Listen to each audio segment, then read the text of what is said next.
오늘 우리에게 새날 주신 하나님께 감사드립니다. 주악에 맞춰 묵상 기도하심으로 새벽 예배 시작하겠습니다.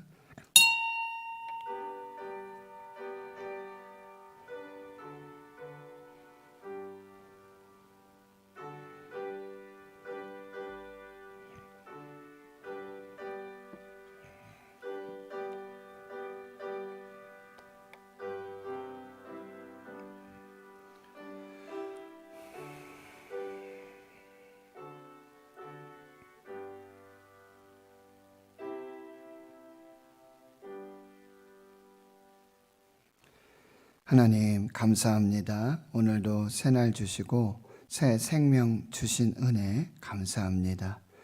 이제 출애굽기를 통해서 하나님 선택하신 또 언약하신 하나님의 백성을 구원하시는 그 열정, 사랑을 또 보고 듣게 하여 주시옵시고 저들 광야 가운데 인도하셔서 하나님만 예배하는, 하나님만 하나님 되게 하는 거룩한 백성으로 세우시는 그 놀라운 구원의 드라마를 우리가 말씀을 통해서 우리의 삶 속에서 그렇게 은혜로 깨닫고 살아갈 수 있는 복된 주의 말씀이 되게 하여 주시옵소서. 코로나19 팬데믹 속에 전 세계의 하나님의 백성들을 구원하여 주시옵시고 또 한국 교회와 대구 신흥교회 주의 성도들의 가정과 기업 일터 사업 삶의 현장 속에서 이루시는 하나님의 구원과 그 사랑의 열정을 말씀을 통해 다시 깨닫는 복된 시간들 되게 하여 주시옵소서. 환우들을 하나님께서 강권적으로 붙들어 주시옵시고 저들의 생명과 호흡이 하나님의 주권 아래 있음을 인정하고 고백하며 저들의 영혼을 구원하셔서 영생과 그 생명의 은혜로 함께하여 주시옵소서. 오늘도 많은 기도의 제목을 주 앞에 아뢰옵니다.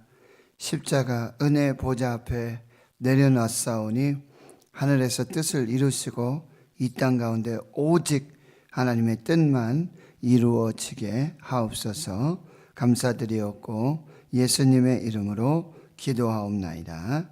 아멘. 사도신경으로 신앙 고백하십니다. 나는 전능하신 아버지 하나님 천지의 창조주를 믿습니다. 나는 그의 유일하신 아들 우리 주 예수 그리스도를 믿습니다. 그는 성령으로 잉태되어 동정녀 마리아에게서 나시고 본디오 빌라도에게 고난을 받아 십자가에 못 박혀 죽으시고 장사된 지 사흘 만에 죽은 자 가운데서 다시 살아나셨으며 하늘에 오르시어 전능하신 아버지 하나님 우편에 앉아 계시다가 거기로부터 살아있는 자와 죽은 자를 심판하러 오십니다. 나는 성령을 믿으며 거룩한 공교회와 성도의 교제와 죄를 용서받는 것과 몸의 부활과 영생을 믿습니다. 아멘. 찬송가 28장입니다. 28장.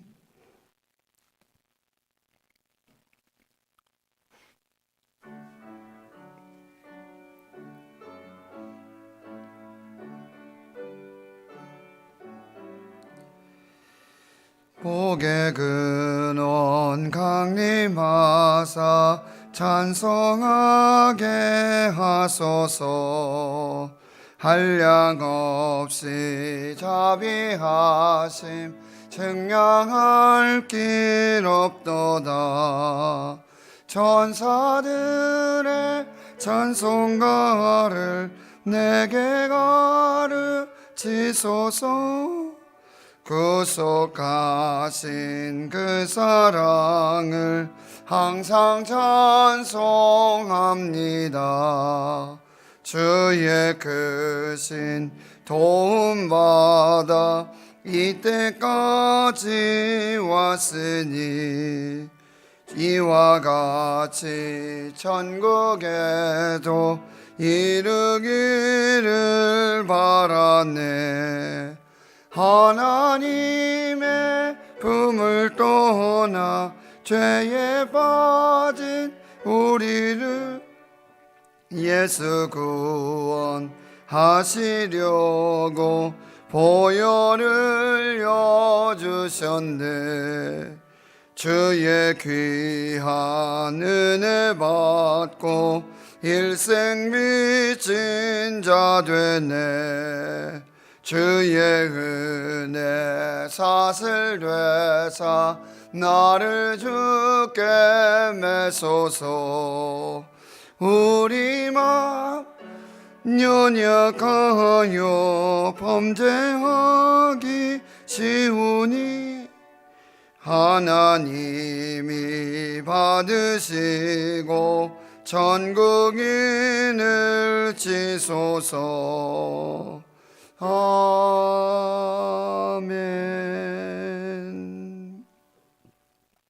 하나님의 말씀은 구약성경 출애굽기 1장 15절에서 22절까지 말씀되겠습니다. 구약성경 82페이지 출애굽기 1장 15절에서 22절까지 말씀입니다. 함께 하나님의 말씀을 봉독하겠습니다. 시작. 애굽 왕이 히브리 산파 십부라라 하는 사람과 부하라 하는 사람에게 말하여 이르되 너희는 히브리 여인을 위하여 해산을 도울 때에 그 자리를 살펴서 아들이거든 그를 죽이고 딸이거든 살려두라. 그러나 산파들이 하나님을 두려워하여 애굽 왕의 명령을 어기고 남자 아기들을 살린지라. 애굽 왕이 산파를 불러 그들에게 이르되 너희가 어찌하여 이같이 남자 아기들을 살렸느냐.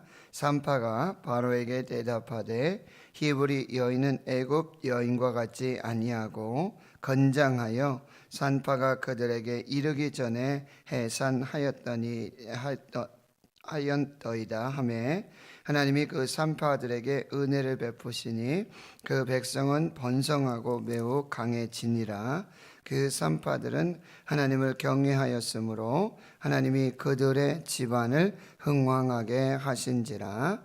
그러므로 바로가 그의 모든 백성에게 명령하여 이르되 아들이 태어나거든 너희는 그를 나일강에 던지고 딸이거든 살려두라 하였더라.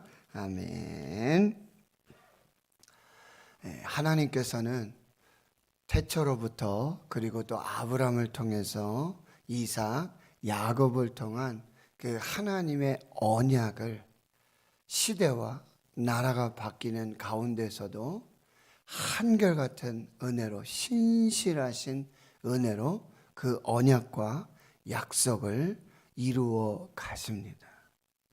그런데 세상 속에서는 그 시대 속에서는 하나님의 그 언약을 그 약속을 대적하는 많은 어떤 권력자들 그런 나라들이 나타나지만 하나님께서는 은혜로 오직 은혜로 그 신실한 언약과 약속을 이루어 가신다라고 하는 것입니다.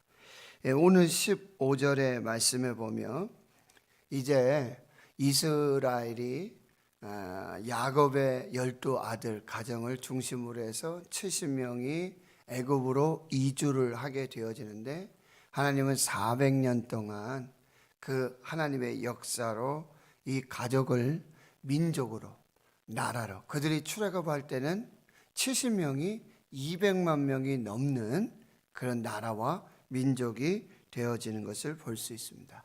그런데 그 역할 중에 요셉의 역할이 매우 중요하고요. 그 다음에 그들이 이제 고센 땅에서 지내게 되어지는데 그 애굽 고센은 바로 하나님의 나라, 하나님의 백성, 그 민족들을 세우시는 영적 인큐베이터와 같은 그런 역할들을 하게 되어집니다. 근데 요셉도 죽고요. 또 요셉을 알지 못하는 새로운 애굽의 왕, 보통 이제 파라오라고 불리는 그 새로운 왕조, 새로운 시대가 시작됐다는 거예요. 요셉은 그때 다스리던 애굽의 왕들은 셈족이었습니다.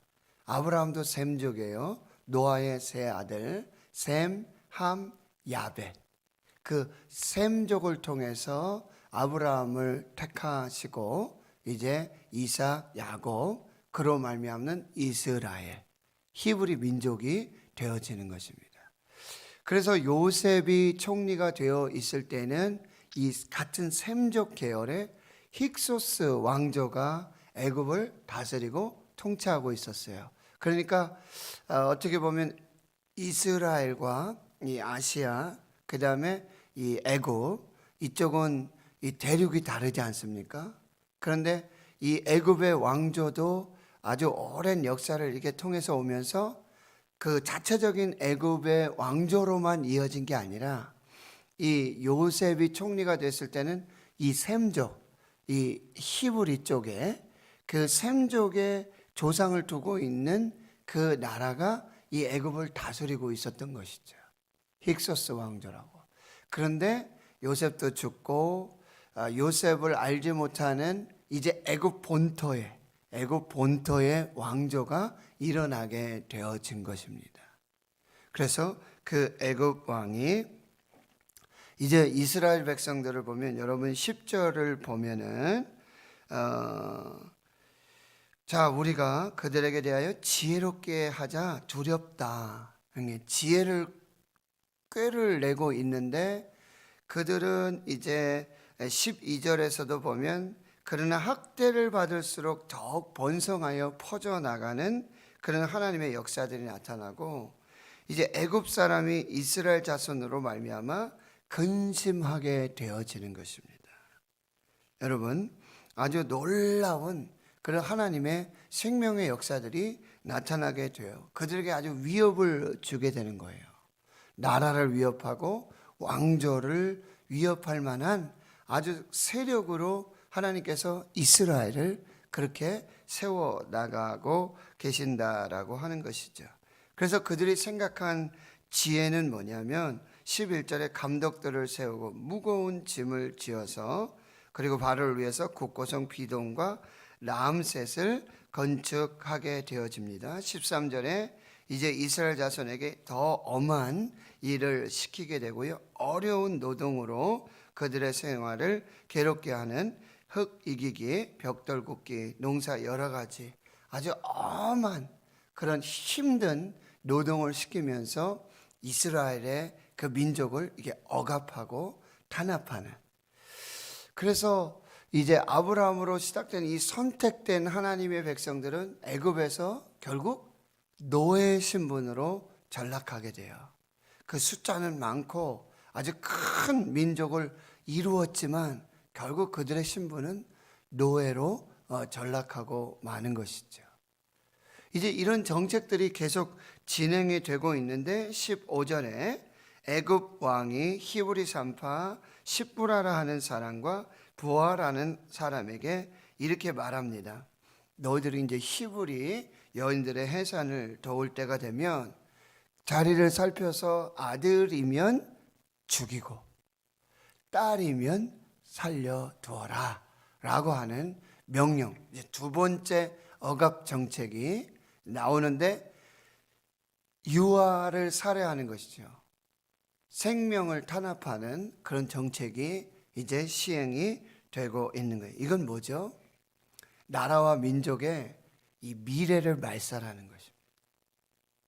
미래, 다음 세대, 자녀들을 말살하는 그런 정책이 나타나게 되고 마치 예수님 태어나셨을 때 헤롯 왕이 그렇죠? 2살 아래에 그 남자 아이들을 다 죽이고 학살하는 그런 일들이고 또 2차 세계대전 당시에 이 독일이 이 유대인 학살을 하는 그런 거와 뭐 거의 비등한 그런 일들이 지금 일어나게 되어지는데 여러분 이 15절에 보면 애굽 왕이라고 되어 있고 히브리 산파는 여인이죠.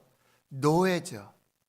탄압받는 나라와 민족인데 근데 애굽 왕의 이름은 기억되지 않고요. 애굽 왕의 이름은 없어요. 그 정복해서 다스리는 그 왕의 이름은 없고 오히려 노예, 히브리 산파, 여인들, 십부라 그리고 부하라고 하는 이 여인의 이름이 기록되고 있다는 거예요.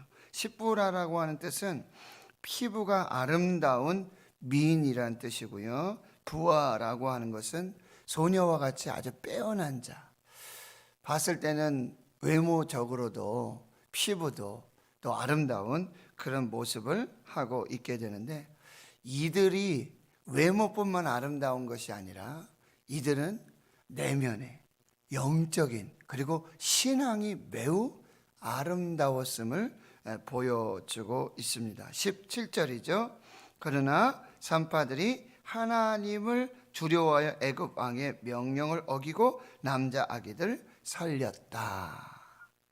외형적으로도 이들은 피부도 또 아름다운 그런 빼어난 여자들이었음에도 불구하고 그들은 내면적으로, 영적으로, 신앙적으로 아주 아름다운 그런 영성을 가지고 있었다는 거예요. 20절에도 그런 자들에게 하나님은 어떻게 하십니까? 은혜를 베푸십니다. 21절 그 산파들은 하나님을 경외하였다. 하나님을 두려워하는 거죠.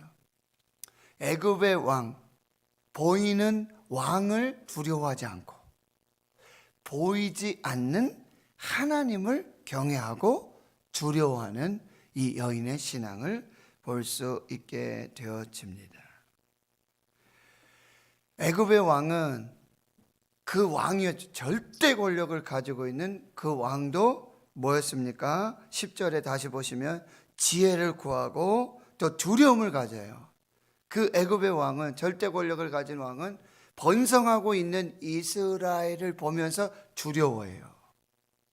근데 그는 그렇게 번성하게 하시고 그렇게 생명으로 역사하시는, 눈에 보이지 않지만 일하시고 신실하시고 은혜로우신 하나님은 두려워하지 않아요. 그런데 이 십부라와 부하는 눈에 보이는 세상의 왕은 두려워하지 않고 눈에 보이지 않는 하나님은 두려워하는 거죠. 하나님을 경외하는 거죠. 이것이 하나님의 은혜를 받고 하나님의 형통과 하나님의 흥왕을 경험하게 되는 영적 비결이라고 한다는 것입니다. 누구를 두려워할 것인가? 누구를 경외할 것인가? 누구를 기쁘게 할 것인가? 근데 그 기준이 뭐냐면요, 바로 생명을 살리고 생명을 죽이는 거라는 거예요. 애굽 왕은 생명을 무시합니다. 생명을 죽이는 거예요. 이게 곧 하나님을 경외하지 않는 거예요. 하나님을 두려워하지 않는 거예요. 그런데 바로 생명을 살리고 생명을 구원하는 모든 생각과 기준이, 행함의 기준이 이게 살리는 일인가, 세우는 일인가, 뿌리는 일인가, 이것이 바로 하나님을 경외하고 하나님을 두려워하는 것이라는 거예요. 우리는 누구를 두려워하고 있는가? 조이 도우슨이라고 하는 영성 여자분이신데요, 이분이 이렇게 얘기해요. 사람을 두려워하는 것으로부터 해방될 수 있는 유일한 방법은, 눈에 보이는 사람을 두려워하는 것으로부터 해방되는 유일한 방법은 하나님을 두려워하는 것이다. 하나님을 경외하고 하나님을 두려워하면요, 사람이 두렵지 않아요. 그런 말이 있죠. 하나님께 무릎 꿇는 사람은 세상에 무릎 꿇지 않는다. 하나님을 경외하고 하나님을 두려워하는 사람은요, 세상이 두렵지 않아요. 세상의 왕이, 세상의 권력이 두렵지 않습니다.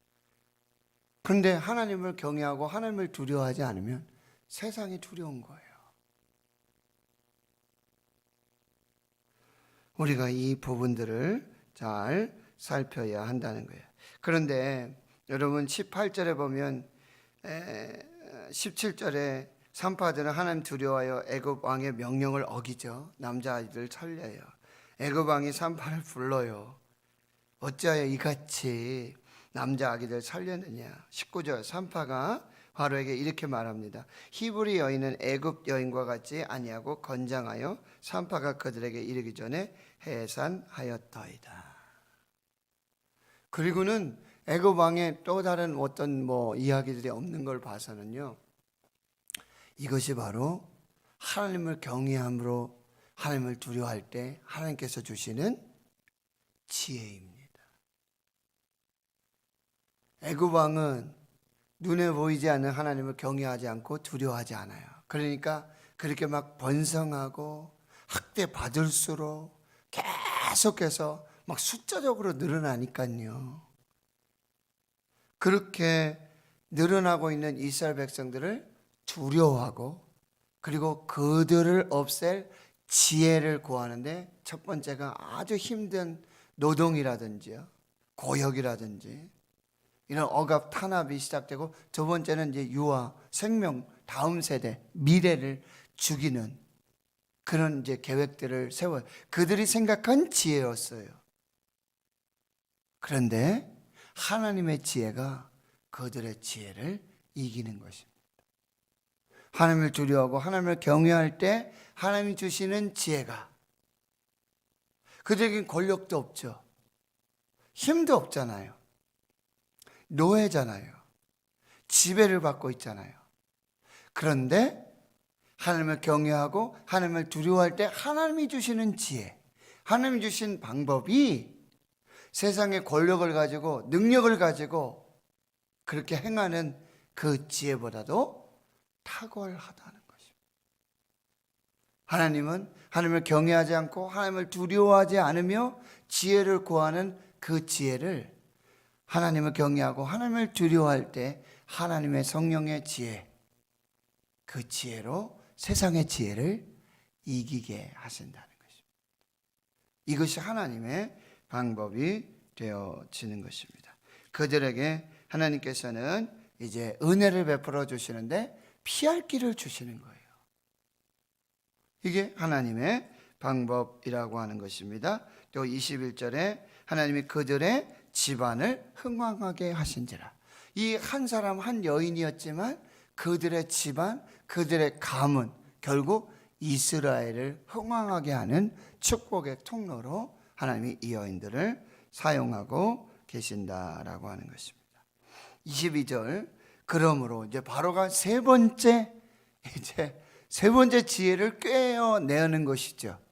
세 번째는 뭐였냐면 그의 모든 백성들에게 명령합니다. 이제 애굽의 백성, 또 이제 이스라엘 이 지배하고 있는 이 백성들, 모든 백성들에게 명령해. 그 두 번째 지혜는 뭐냐면 히브리 산파들에게만 따로 이렇게 명령하였지만, 이제는 산파고 필요 없어요.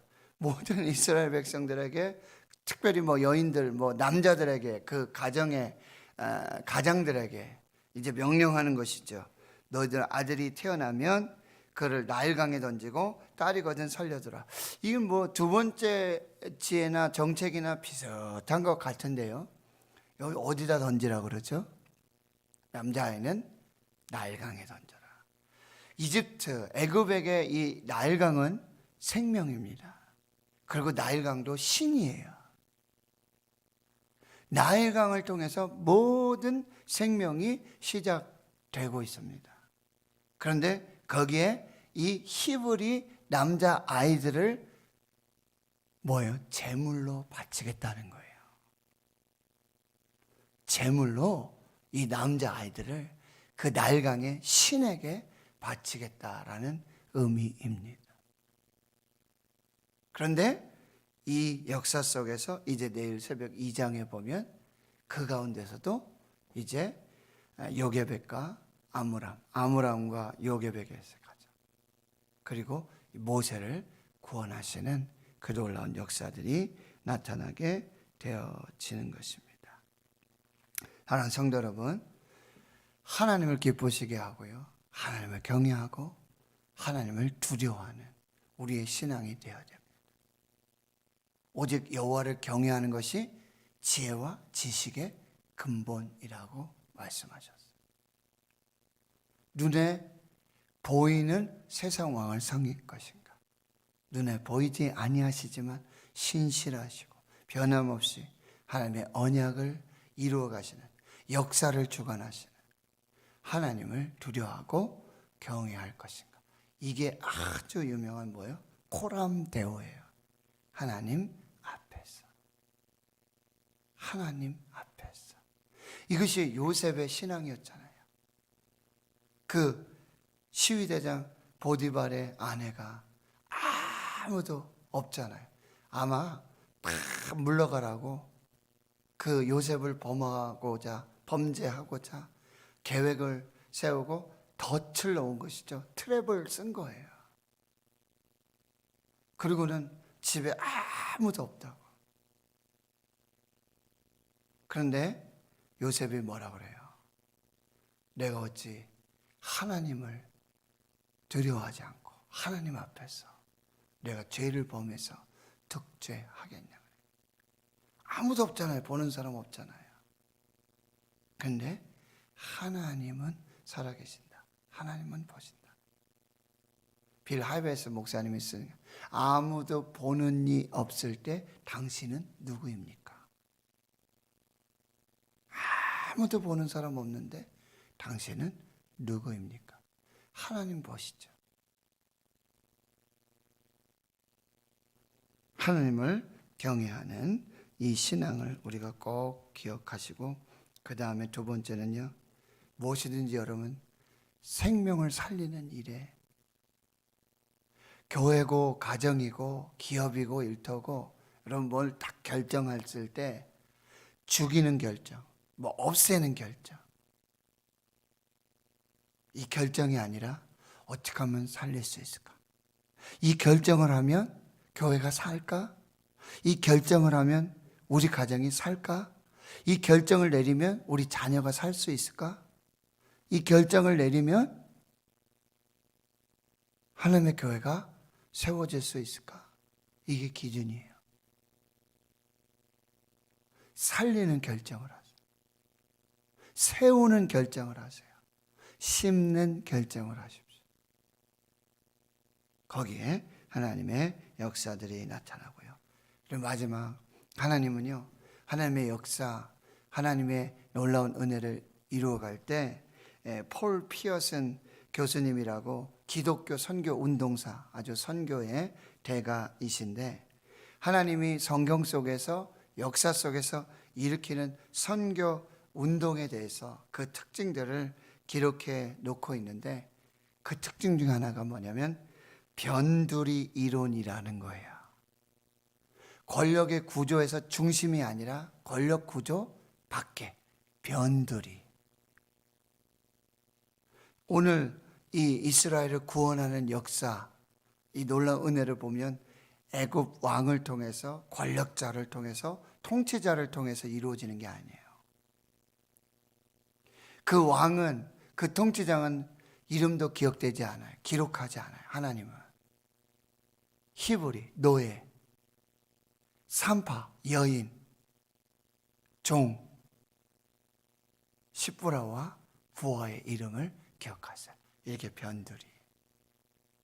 교회도 이렇게 가만히 보면 막 유력하고 유명한 이런 것보다 보이지 않는 곳에서, 어제도 저도 이렇게 교회를, 또 관리 집사님 안 계시니까 좀 수시로 이렇게 다녀보고, 뭐 이렇게 보고 문 닫혀 있나 불 꺼져 있나 뭐 이렇게 좀, 그래도 딴 때보다는 신경이 더 가죠. 그런데도 우리가 그 밤에 8시가 넘었는데도 교회로 오시는 분이, 어디 가세요?